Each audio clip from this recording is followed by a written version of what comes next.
conferencia del fin de semana. Señor, tráelos tú, ten misericordia, Padre, toca sus corazones, en el nombre precioso de Cristo. Amén. Estamos, por supuesto, en esta serie de disciplinas espirituales de la vida cristiana. Hemos estado viendo diferentes disciplinas. Vimos el evangelismo hace 2 semanas, vimos algunas de las cosas que teníamos que ver y estuvimos viendo la disciplina del servicio para la piedad. Tenemos que servir los unos a los otros.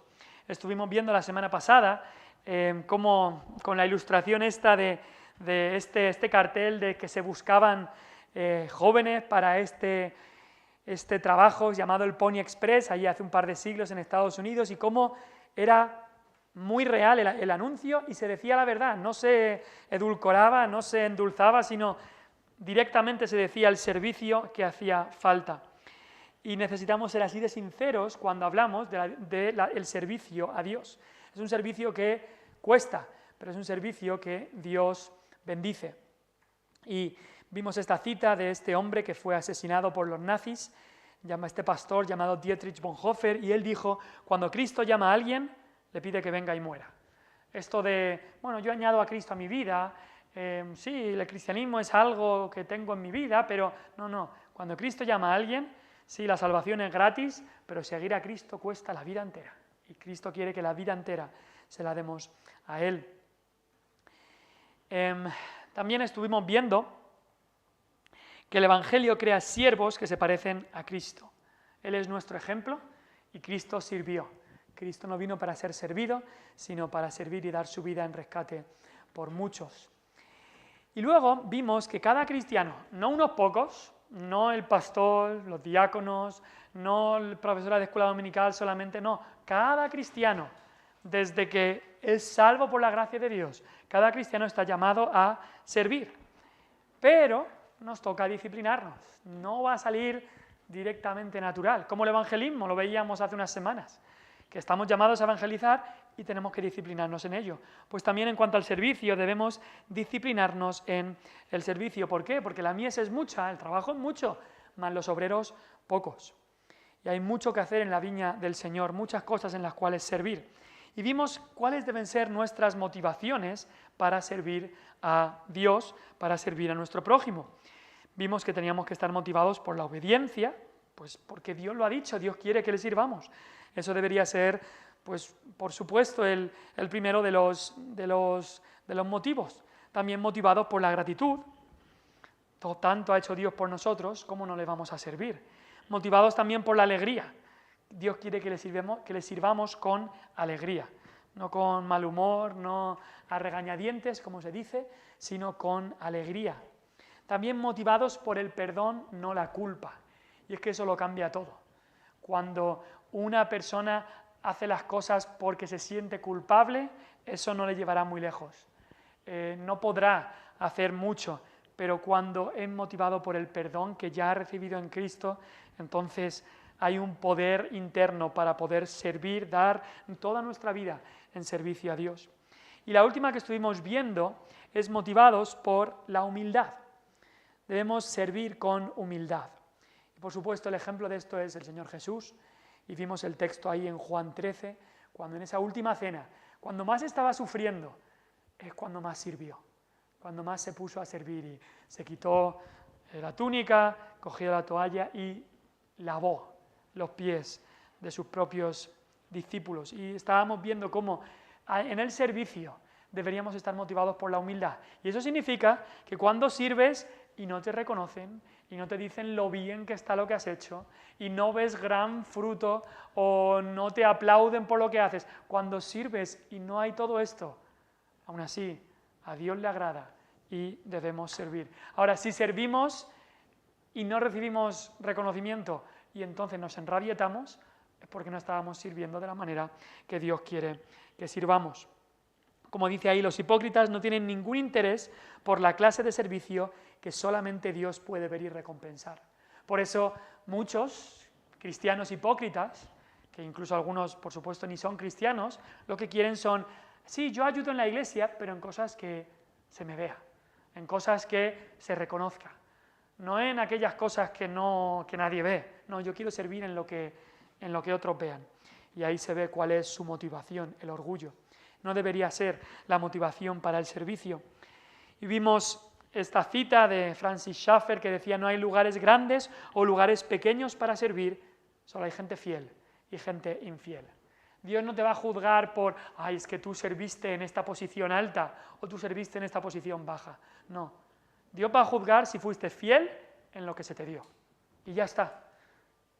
Es lo que Dios va a juzgar en el día final. La última motivación, pero quizá la más grande de todas, que queríamos ver, es la motivación del amor. Del amor. Esta debería ser siempre la motivación principal de cada creyente. Y el mejor servicio es aquel servicio que es hecho por amor. Gálatas 5, versículo 13 dice: porque vosotros, hermanos, a libertad fuisteis llamados. Solamente que no uséis la libertad como ocasión para la carne, sino servíos por amor los unos a los otros. Estos Gálatas, había una corriente en la iglesia de los Gálatas que estaba acudiendo a los ritos judíos, a la circuncisión, a todas las ceremonias judías. Necesitas todo esto para salvarse. Y luego había otra corriente, que quizá era minoritaria en los Gálatas, pero Pablo también quería cuidarles de esa corriente. Una corriente podríamos llamarle los legalistas. Hay que hacer todo esto para ser salvo. Si no lo haces, no eres salvo. La otra corriente podemos llamarla a los libertinos, que decían: ¿eres salvo? No hay ningún mandamiento de Dios que tengas que cumplir. No pasa nada. ¿Eres salvo ya? ¿Ya Dios te ha salvado? Nada importa, no importa lo que hagas. Y Pablo dice: ni una ni la otra. No es que seas salvo por obras, pero por supuesto no somos salvos y después no importa lo que hagamos. Y les dice: porque vosotros, hermanos, a libertad fuisteis llamados. No tenéis que estar en el yugo de esclavitud a las leyes judías, a la circuncisión y todo eso. Dice: pero solamente que no uséis la libertad como ocasión para la carne. Ay, yo no te voy a servir a ti, porque yo, como ya soy salvo, ¿para qué tengo que ayudarte? Y decía: sino servíos por amor los unos a los otros. Cristo te ha amado, Cristo te ha dado este amor tan grande que sobrepasa todo, que su profundidad, su altura, su longitud, su anchura es por demás. Pues entonces por ese amor sirvió los unos a los otros, está diciendo Pablo. Y esa debería ser la motivación del creyente. Y es que hay ciertas cosas que hacemos por amor, porque el amor de Cristo nos constriñe, como dice ahí el 2 Corintios 5:14. Hay un amor de Cristo que cuando vemos lo que es el amor de Cristo es que nos constriñe. Constriñe habla de una presión interna, de que es que tienes que hacer eso. Y es que hay ciertas cosas que harás por amor, que incluso no las harías aunque te pagaran, pero por amor las harás. El amor sí que lo llega a hacer. Ningún combustible para el servicio dura más y provee más energía que el amor. Piensa en eso. Ningún combustible para el servicio dura más y provee más energía que el amor. Ahora, tenemos que preguntarnos aquí qué es el amor. Porque el mundo define el amor de una manera totalmente falsa, totalmente tergiversada. Pues muchos teólogos definen el amor como una respuesta del corazón a aquello que consideramos precioso. Una respuesta del corazón a aquello que consideramos precioso. Y si lo piensas, nadie te puede forzar a amar algo. Nadie te puede forzar a amar. Si estás en un campo de concentración, como estuvieron mucha gente hace pues 70, 80 años, los nazis podían obligar a la gente a trabajar, podían obligar a la gente a hacer muchas cosas, pero no podían obligarles a amar algo. ¿Por qué? Porque el amor es una respuesta del corazón a aquello que consideramos precioso, bello, atractivo. Es una respuesta del corazón. Y cuando Cristo se revela en el Evangelio a nosotros, vemos el amor de Dios a nosotros, vemos todo lo que es Cristo en el Evangelio. Él abre nuestros ojos y lo vemos tan precioso, tan grande, tan amoroso, que nuestra respuesta es amor, porque lo consideramos atractivo, lo consideramos precioso y hermoso, y es la respuesta de nuestro corazón. Y cuando Cristo es precioso para nosotros, eso es amor a Cristo, y entonces le vamos a servir. Si miras, por ejemplo, 1 Corintios 13, que lo llama mucha gente el capítulo del amor, habla de cómo, no de cómo se define el amor, sino cómo obra ese amor. Cuando tú ves a algo, a alguien precioso, atractivo, hermoso, tú le amas y entonces, dice ahí, el amor es sufrido, es benigno, no tiene envidia, no es jactancioso, no se envanece, no hace nada indebido, no busca lo suyo, no se irrita, no guarda rencor, no se goza de la injusticia, más se goza de la verdad. Todo lo sufre, todo lo cree, todo lo espera, todo lo soporta. El amor nunca deja de ser. Por eso estábamos diciendo que ningún combustible para el servicio dura más y provee más energía que el amor. Porque cuando amamos a Cristo, ese amor va a continuar y va a dar esa energía para poder servirle a Él. Ahora, ¿qué pasa con nuestro prójimo? Esto también implica amar a nuestro prójimo y decimos, bueno, eso es más difícil, porque claro, a Cristo lo vemos tan perfecto, tan precioso, tan sin fallo, tan atractivo en cierta manera, que le amamos y queremos servirle. Pero a nuestro prójimo vemos las faltas, vemos los pecados, vemos las ofensas y nos cuesta más servir a nuestro prójimo. Pero el amor a Cristo implica también el amor al prójimo. Por eso el apóstol Juan dijo, quien no ama a su hermano a quien ha visto, como ama a Dios a quien no ha visto. De alguna manera, amar a Cristo es también amar a nuestro prójimo. Cuando el amor de Cristo controla a las personas, ya no vivimos para nosotros, sino para aquel que resucitó, que murió y resucitó por nosotros. Y en 2 Corintios 5:15 se habla de esto. 2 Corintios 5:15 dice,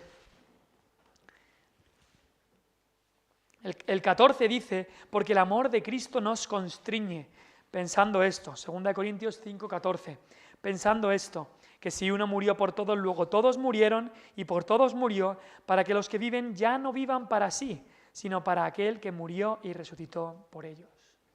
Cuando vemos el amor de Cristo, entonces nos cambia y entonces también mostramos un amor a nuestro prójimo.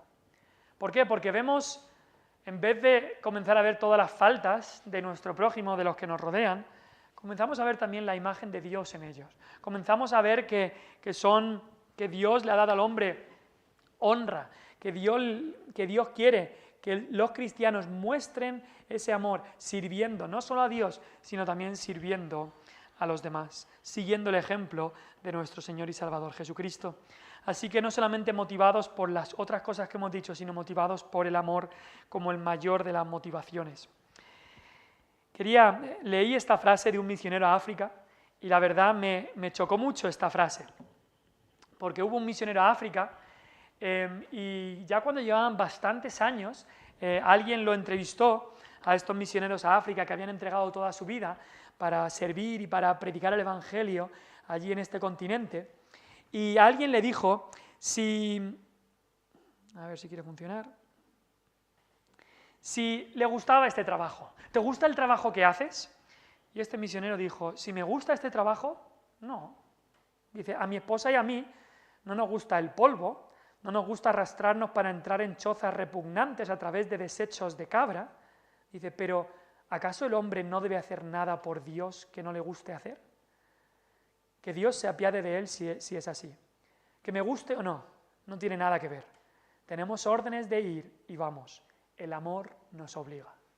Me pareció una frase impactante, porque vivimos en una sociedad que cree que tú tienes que hacer lo que te gusta. La frase me gusta es muy individualista, esto me gusta, esto no. Me gusta, no me gusta. Las redes sociales, le puedes dar a un me gusta y así pues tiene más visualizaciones y todo esto. Y hablamos mucho de me gusta esto, no me gusta. Y pensamos que yo tengo que hacer lo que me gusta. Y este misionero decía, ¿piensas que de verdad me gusta a mí arrastrarme por el polvo, tener que sufrir todas estas penalidades por ir allí a predicar el Evangelio? Y dice, no, me gusta, no es algo que me gusta hacer. Dice, pero es que tenemos que hacer por Dios solo aquellas cosas que nos gusten. Piénsalo, es que tienes que hacer, es que en el servicio a Dios solo es en lo que te guste, en lo que no te guste ya no tienes que servir a Dios. No, el servicio a Dios es en lo que nos gusta y en lo que no nos gusta. lo que va más acorde a nuestro carácter, como veremos después, y lo que no va tanto acorde a nuestro carácter. Dice, tenemos órdenes de ir y vamos. El amor nos obliga. ¿Qué expresión más bonita? El amor nos obliga. Es la misma expresión que dice el apóstol Pablo, lo hemos leído en 2 Corintios 5:14, el amor de Cristo nos constriñe. Cuando te entra un apretón, te obliga a ir hacia el baño directo, te obliga. Pues cuando el amor de Cristo te constriñe por dentro, te obliga a servir. No puedes dejar de hacerlo. El amor, eso es lo que significa constreñir, te hace hacerlo, te hace ir, te obliga a ir. El amor de Cristo nos constriñe. Decía este misionero, el amor nos obliga. Entonces, eso en cuanto a las motivaciones. Ahora, hay dos cositas más que tenemos que ver. Cada cristiano tiene un don para servir. Hemos visto ya un texto en Romanos 12, lo hemos leído antes, en el que vemos que hay diferentes dones que Dios da. No sé si lo has pensado alguna vez. Dios da diferentes dones a cada persona en el cuerpo de Cristo, en la iglesia. Unos tienen unos dones, otros tienen otros tienen una variedad, otros tienen un poquito de estos y menos de otros, como un cuerpo. Por eso la iglesia se compara a un cuerpo. A la mano se le da mejor hacer ciertas cosas que al pie izquierdo no se le da. A mi pie derecho se le da mejor cosas que al pie izquierdo porque soy diestro. Hay cosas que tú podrás hacer con tus ojos que con tu boca no puedes hacer. Y cada miembro del cuerpo tiene un uso que Dios le ha dado, unas capacidades que Dios le ha dado. Cada miembro de la iglesia tiene unas capacidades que Dios le ha dado, unos dones. Cada cristiano tiene un don para servir. Dios capacita a su iglesia. Tenemos que saber esto, Dios capacita a su iglesia. Y alguien dice, pero es que yo aún no sé el don que Dios me ha dado. Entonces me cruzo de brazos porque hasta que no descubra el don específico que Dios me ha dado para servir, no puedo hacer nada, ¿no? Claro que puedes hacer. Por supuesto que puedes hacer. Si no sabes exactamente cuál es el don que Dios te ha dado, no te preocupes, porque muchos cristianos sirven a Dios de manera fiel y fructífera sin determinar su don específico. Quizá tú has visto ciertas personas y dices, tiene un don muy grande para esto, para animar a otros, un don muy grande para estudiar la Biblia y enseñarla, un don muy grande para servir a otros, siempre que hay una necesidad, él la sabe, un don muy, muy grande para ver a aquellos que se están alejando y exhortarles a seguir. Hay diferentes dones, como hemos visto en Romanos 12, pero lo que tenemos que hacer es servir a Dios en lo que Él ponga a nuestra mano para hacer. Muchas veces esos dones son capacidades que la persona tiene naturalmente, como dice ahí esa frase. Los dones más significativos en la vida de la Iglesia en todas las épocas son capacidades naturales normales santificadas. Podemos verlo en la vida de Pedro y de Pablo. Pedro de por sí era un hombre activo y quizá impulsivo. Ahora, esa actividad y ese impulso Dios los santificó después de la muerte de Cristo y la resurrección de Cristo, y fue utilizado grandemente. Esa actividad y ese impulso, dejados a la carne de Pedro, le iba mal, en muchas veces que metía la pata, pero santificados por el Señor fueron utilizados para su gloria.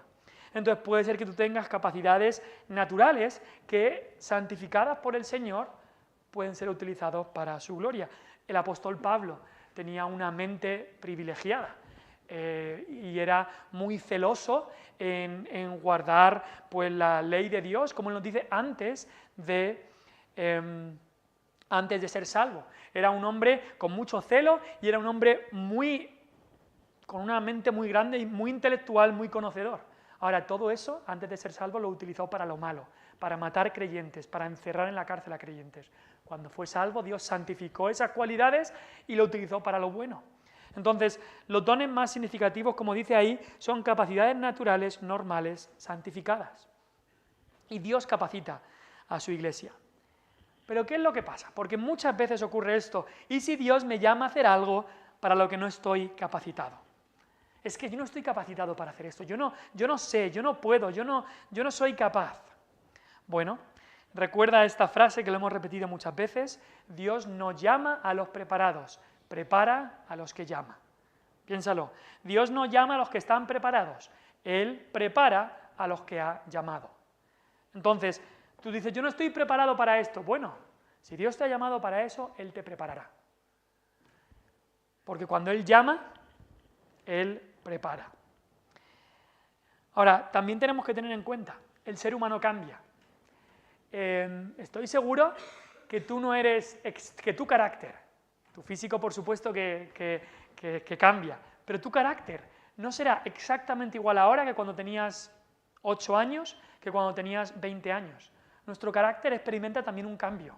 Hay un cambio puede ser gradual, puede ser grande, en nuestro ser interior, y Dios puede moldear y cambiar nuestro carácter por su gracia para servirle en un área específica. No pensemos, yo nunca sería capaz de hacer eso, porque Dios puede utilizarnos para lo que Él quiera.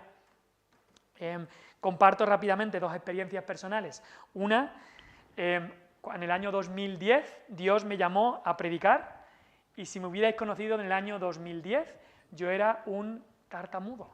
Yo no podía ni leer públicamente un versículo. Leía públicamente un versículo y me ponía a tartamudear, que no me salía, me ponía rojo, la gente me miraba y tardaba aún más, y tartamudeaba y tartamudeaba. Ni un versículo podía leer en público. Y el Señor me llama ese año para predicar la palabra, para estar hablando en público 30 o 40 minutos. Pero si no puedo leer ni un texto, si no puedo leer ni un versículo. Pero bueno, el Señor a los que llama los prepara, y el Señor hizo eso en mi vida y me dio la capacidad de poder hablar y predicar en público. Ahora, otra cosa que personalmente me ha costado mucho es el tema de hablar con gente que no conozco. Yo siempre, aunque os parezca mentira, pero yo siempre he sido bastante tímido y yo no era el que iba a hablar con la gente. Me acuerdo, fuimos a Irlanda cuando nos casamos, y aunque yo conocía más gente de ahí, pero cuando íbamos a alguien que no conocíamos, era más Vanessa la que primero iba a hablar y yo iba con ella, porque yo no tenía esa cosa de ir primero a hablar. Pero en el año 2019, en la iglesia donde estábamos allí en Ballymoney, donde el pastor David Park, que vendrá mañana, es el pastor, me dijeron si podía hacer evangelismo puerta por puerta. Eso significaba estar un año, los miércoles iba a hacer evangelismo. Eso significaba tocar una puerta y intentar empezar una conversación hasta llegar al Evangelio. Yo me levantaba los miércoles y sudaba de pensar en hacer eso, pero el Señor me dio ayuda. Al principio pude ir con otro joven que también hacía eso, entonces aprendí de él, luego me tocó hacerlo solo y pues el Señor ayudaba. No era algo que me encantara hacer. Yo no me levantaba los miércoles diciendo, bien, me ha llegado el día de evangelismo, voy. Por un lado, internamente sí. Internamente decía, qué bueno, qué privilegio. Pero solía estar más alegre cuando volvía que cuando iba. Iba con miedo y temor. Y luego venía diciendo, qué bueno es el Señor, buenas conversaciones que me ha podido dar. Entonces, ¿qué debemos hacer cuando piensas, no estoy capacitado? Bueno, recuerda, Dios prepara a los que llama. Dios también puede moldear incluso un carácter. Y si tú eres sincero contigo mismo, seguramente partes de tu carácter han cambiado a lo largo del tiempo. Así que Dios la puede moldear. Como dice Eclesiastés 9:10, todo lo que te viniere a la mano para hacer, hazlo según tus fuerzas. Porque en el Seol, a donde vas, no hay obra, ni trabajo, ni ciencia, ni sabiduría. Servir a la Iglesia por amor a Cristo, puedes ahora. Una vez estemos en el cielo, sí servirás, pero no puedes servirle de la misma manera. Evangelizar, en el cielo ya se acabará. Así que lo que te venga a la mano para hacer. Ay, pero es que no va de acuerdo con mi carácter, es que yo no sé si sé. Bueno, hazlo. Hazlo según tus fuerzas, porque en el Seol ya todo acabará. Es decir, cuando muramos ya no podremos hacer estas cosas. Ahora, acabamos diciendo, el servicio generalmente será ardua labor. Algunos enseñan que si descubres y utilizas tu don espiritual, el servicio se convertirá en gozo sin esfuerzo. Confucio, creo que era budista o hinduista, dijo, elige un trabajo que te guste y no tendrás que trabajar ni un día de tu vida. Eso es mentira. Eso es mentira. Y eso no es cristianismo del Nuevo Testamento. El cristianismo del Nuevo Testamento es ardua labor. es ardua labor el servicio que debemos darle a Dios. Sí, vamos a ver cosas de ese servicio, pero hay labor grande que hay que hacer. El apóstol Pablo decía, para lo cual también trabajo, luchando, y es una palabra que dice agonizando, según la potencia, el poder de Dios, el cual actúa poderosamente en mí. Y el servicio para Dios, tenemos que saber, aunque sea arduo, y va a ser trabajo duro, servir a Dios, pero es el trabajo más satisfactorio y gratificante que hay. Juan 4:34, Jesús decía, mi comida es que haga la voluntad del que me envió y que acabe su obra. Es decir, era como comida para él, le satisfacía el servir a Dios. También el servicio para Dios es el trabajo más perdurable. Otros trabajos a lo mejor lo haces y en poco tiempo se va. En tu trabajo muchas veces has hecho cosas que en un par de meses se ha venido abajo. Pero la obra para Dios no es así. Dice 1 Corintios 15:58. Así que, hermanos míos amados, estad firmes y constantes, creciendo en la obra del Señor siempre, sabiendo que vuestro trabajo en el Señor no es en vano. No es en vano. Otros trabajos que hacemos sí que son en vano. Y a veces te pasan meses en un trabajo y luego no hay fruto, o construyen un edificio y se cae, o cualquier cosa.